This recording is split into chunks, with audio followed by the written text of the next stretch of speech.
My name is Jennifer Miller. I've been married for 10 years, tirelessly working for my family's sake.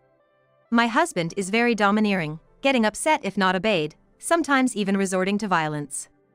However, I noticed his affection for his daughter from a previous marriage, Emily. I first met Emily when she was 15. Despite being in her teens, she called me mom and willingly helped with chores around the house. Because of this, I believe we quickly came to share a bond like that of a real mother and daughter. Now, Emily is getting married, and today is her wedding day. I was overjoyed to be there as her mother, wishing for her happiness. However, when we were alone in the dressing room, something unexpected happened. Mom. What's wrong?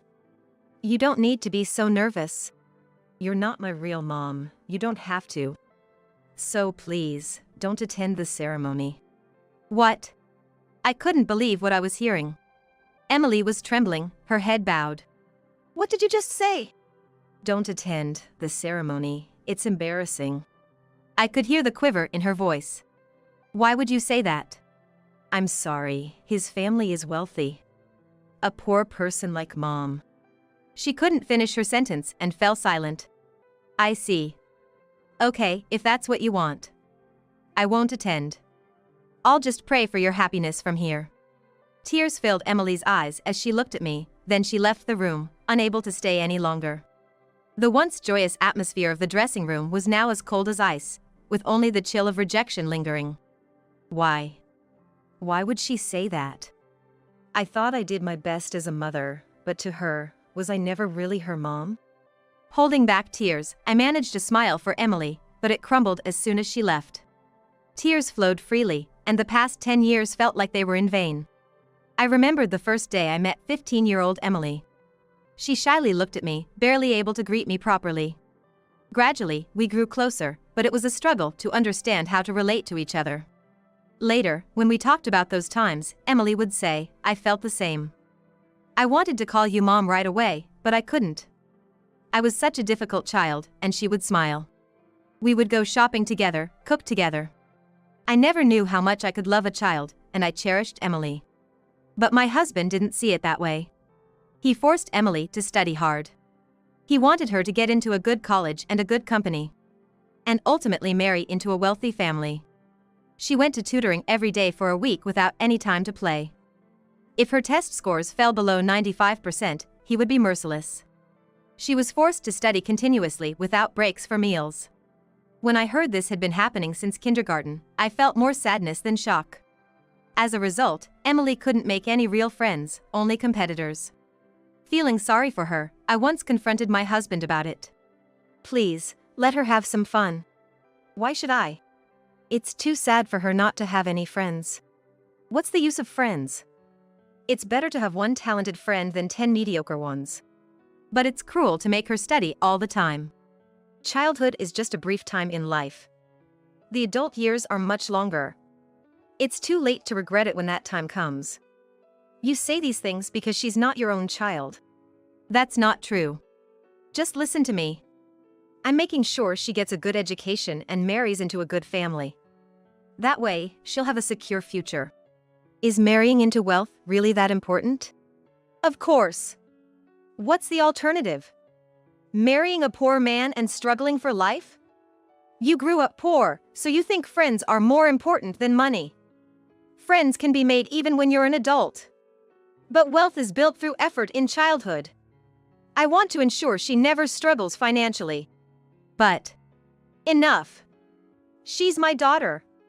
I decide her education. If you can't follow my rules, we might as well divorce. Back then, I was so tired of life with my husband that the threat of divorce didn't hurt much. I thought it would be easier without such a tyrant. But divorcing him meant losing Emily too. I knew what would happen if I left Emily solely in my husband's care. It was clear without even thinking. Above all, she was my child and my heart. The thought of leaving her was unimaginable. I was genuinely happy when she got engaged. I was ecstatic about picking out her dress, planning her honeymoon. But I noticed Emily wasn't happy. So that was it. She didn't want me at the wedding. That's why she wasn't happy. I was so oblivious, getting excited all by myself. How foolish of me. I didn't realize her pain, happily accepting the marriage arranged by my husband, believing it would make her happy. I never thought my presence would be a burden. I thought I was her mother, but that was only in my mind.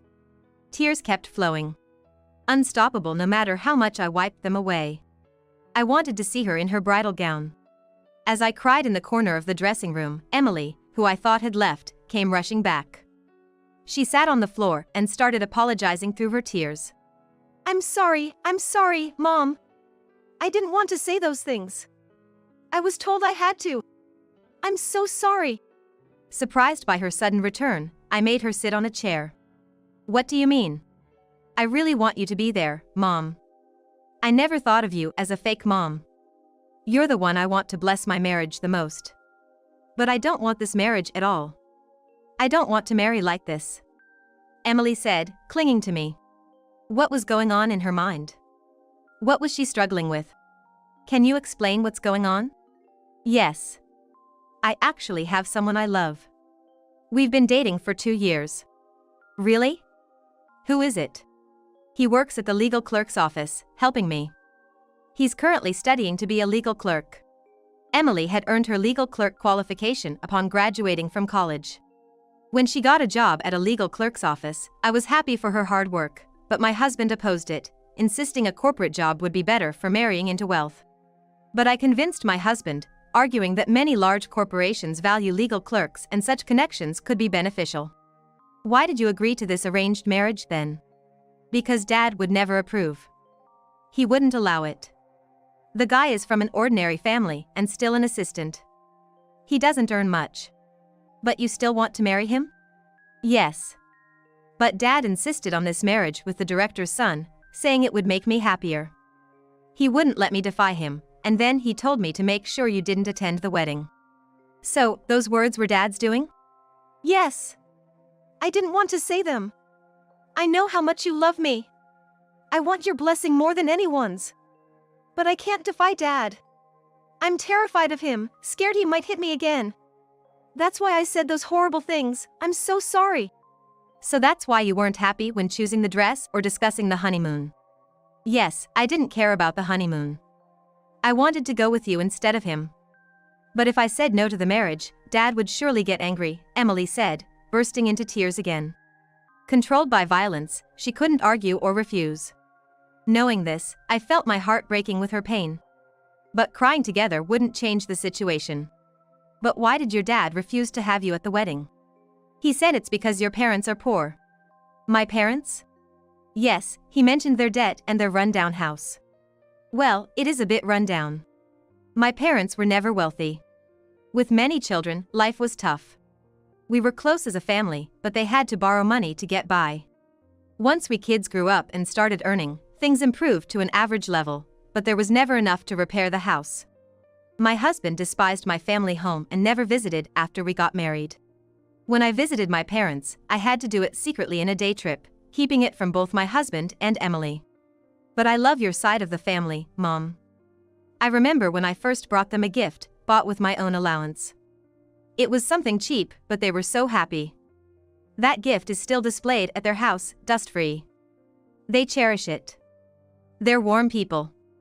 Yet Dad despises them because they're poor. I see. I didn't know that. So, it's for that reason. My fiancé is the son of Dad's company director, from a wealthy family. Dad said I shouldn't have someone from a poor family like yours at the wedding. He said it would be embarrassing if the fiancé's family found out, making my life miserable. That's terrible.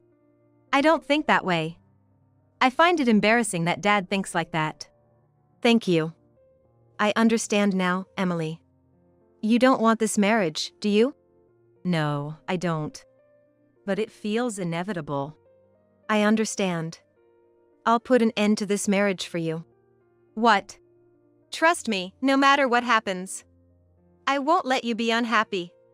You have to marry the person you love to be truly happy. Okay. Emily looked at me intently and said she trusted me. With that, I knew I had to act. I left the dressing room, determined.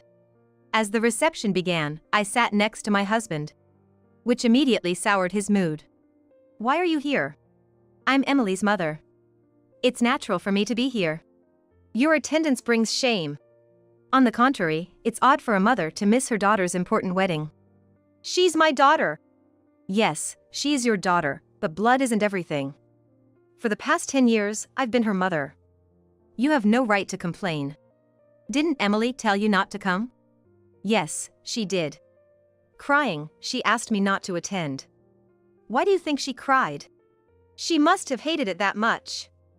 Why attend if your daughter doesn't want you there? Shameless. Say what you will. You're supposed to listen to me, like always. Well, the me from 30 minutes ago would have listened. But not anymore. I won't listen to you anymore. What? Keep your voice down. It's unseemly. The other parents might wonder what's wrong. Isn't this marriage supposed to be a step up for us? Humph. Just wait till we get home. You've disobeyed me. Be prepared. My husband threatened me. Normally, I would have succumbed to his intimidation. But as a mother, I needed to be strong, regardless of my vulnerability as a woman. Despite his displeasure, the reception proceeded smoothly. Midway through, the host called my name. Why are you being called? This was my doing.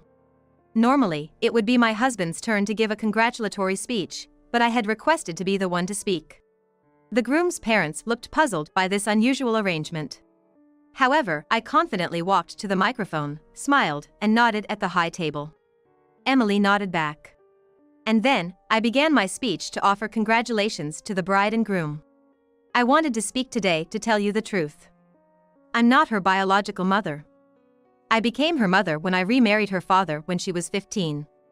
Emily is a wonderful child. She calls me mom and we do things like shopping and cooking together. But back then, she was sent to tutoring late into the night, leading a life filled with nothing but study, without a single friend. Perhaps I was her only friend, and her mother. Although she always scored above 90 in her tests, my husband was not satisfied unless she got 95, often resulting in physical abuse and denying her meals. The venue buzzed with murmurs. It was understandable, the idea of not being satisfied with a 95. And not providing meals was excessively harsh. My daughter has been forced to strive for a marriage of wealth, as instructed by my husband since her kindergarten days. As a child, she dreamt of it without understanding the meaning. Now as an adult, suppressed by violence, she couldn't defy my husband, choosing the groom he wanted despite having someone she loves. Can such a marriage truly bring happiness? Stop it. What are you saying?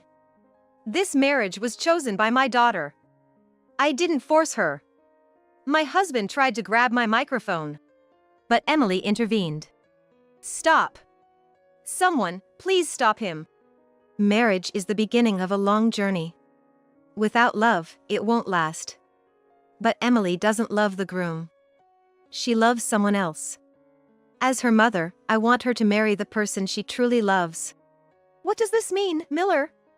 Is this true? It's a lie. This woman is delusional. It's not a lie. Emily told me herself, crying. She's from a poor family. She fantasizes about love over money. That's all. My family is indeed poor, with many children, and life has been tough. My parents had to borrow money to make ends meet. But what about your family? My family. Do you think I'm unaware? Your father is also in deep debt, all due to gambling. I've been sending as much money as I can every month, and you just take it for granted.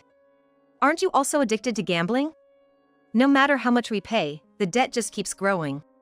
That's ridiculous. Are you addicted to gambling? No, that's not true. I do gamble, but it's only occasional visits to the casino. But you also bet on horse racing and boat racing. Why lie?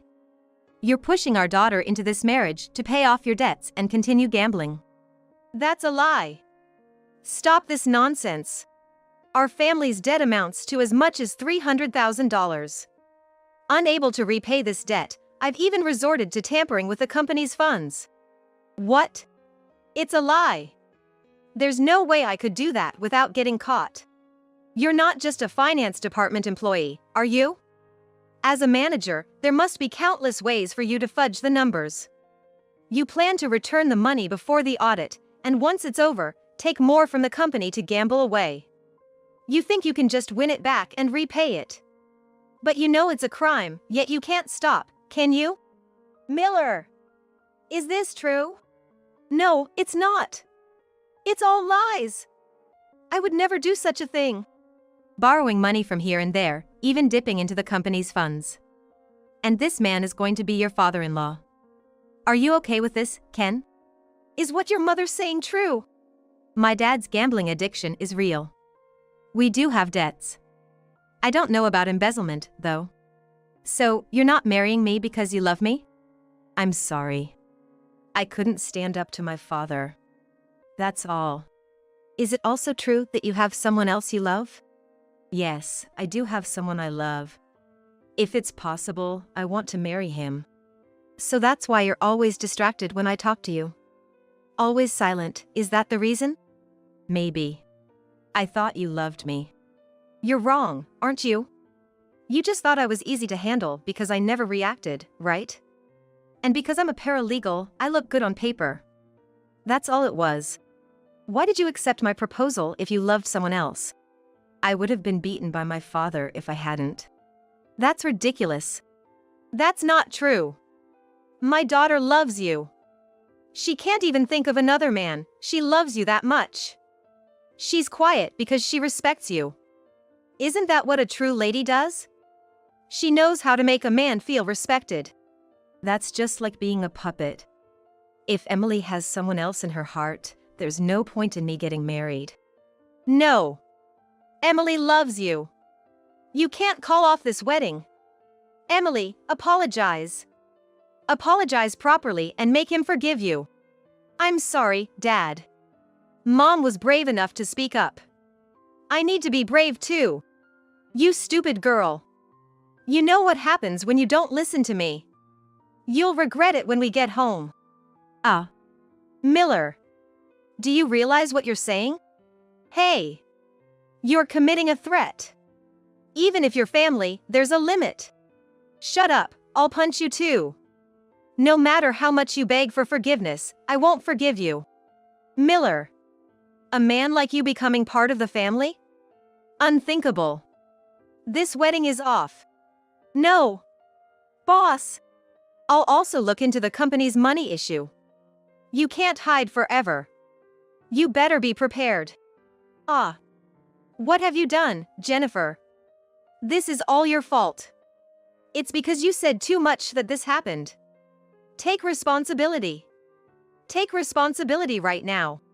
I understand. I'll take responsibility. I'll divorce you. What? You wanted to divorce me, didn't you?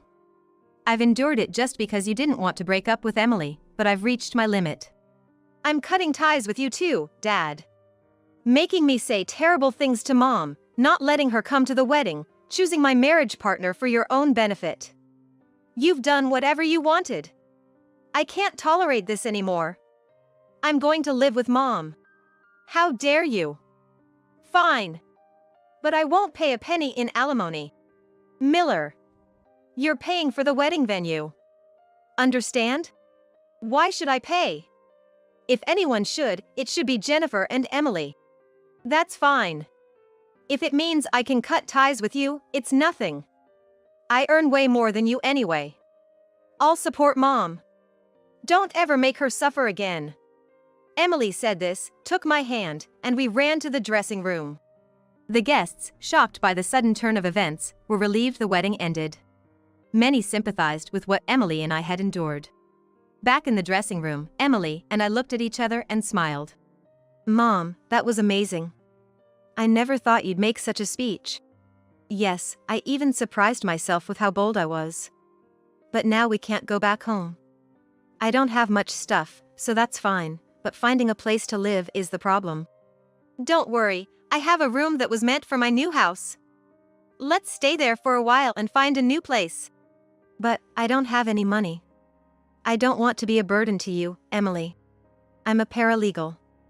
I earn a decent salary, so there's no need to worry. While we were laughing, there was a knock at the door. A refreshing-looking young man entered. Tom. Who's this? The person I said I love. Oh, I see. Should I leave then? No, could you please stay and listen to his story? Sure. I'm Tom Young. I'd like to date your daughter with the intention of marrying her. Ah, I see. Sure, go ahead. Thank you. But I must tell you, I'm not a paralegal yet. Is that okay? If you're willing to work hard from now on, that's fine. It's not like she's marrying a job. If you two are truly happy, that's what matters most to me. Thank you. I'm relieved. I never expected things to turn out like this. I thought I had to give up on Emily. I'm happy too. Finally, you can move forward with someone you truly love. Mom, are you sure I'm not bothering you? Just then, the door burst open, and my husband came in. Jennifer! What are you going to do about this? You! And who are you? I am. My boyfriend. You. The one who seduced my daughter. Don't say such cruel things. He's my fiancé. What do you do for a living? Is your family rich? Do you have money? Hey. What does his family background have to do with anything? Dad. I said I'm cutting ties with you. Mom's getting a divorce, so you're a stranger to us now. What? After all I've done for you. My life plan is ruined. I'm not your robot, Dad. I won't listen to you anymore. I've decided that. If you had listened to me and married well, you would have been happy. That's not true. It's better to be poor and with someone I love. We'll pay for the wedding venue, so please leave. Do you even have that kind of money? I'll manage somehow. Don't talk big when you can't even do it. It's okay, I'm here too. I may be a paralegal trainee, but I can cover that much. What? A trainee? You dare mess with my daughter as just a trainee? Dad, stop it. If you don't leave, I'll call the police. What? You're going to talk to me like that? Of course. I'm done being your puppet. I'll live my life with my own will from now on. What ungrateful people. My husband left in frustration. It was a relief not to be hit, but his aggressive nature was still frightening. Wow, quite a father-in-law. But don't worry, I'll protect you from now on. About the living situation we discussed earlier, why don't you and your mom come live at my place? Really? Yeah, I live in a high-rise condo. It's too big for just me. No way, you live in a condo? Yes. My parents own a major corporation. I haven't told anyone because it feels like bragging. But there, you won't have to worry about your ex-husband barging in. The security is top-notch, even when you're alone during the day. Thank you. We'll take you up on that offer. Emily's face brightened up, and I felt relieved about the happy ending. Later, my ex-husband's embezzlement came to light, and he was indeed fired. He wasn't arrested, but was ordered to repay the stolen money in full, burdening him with hefty monthly payments. But, jobless, he had no income. Despite his dire finances, he kept gambling away the little money he had, sinking deeper into poverty. Eventually, he decided to sell our modest home. However, the old, worn-out house didn't bring in as much as he hoped. Unaware of his situation, I visited a lawyer to claim alimony. Given his past treatment of me, I successfully claimed a modest amount. And luckily, he had just sold the house and paid me in full, albeit angrily.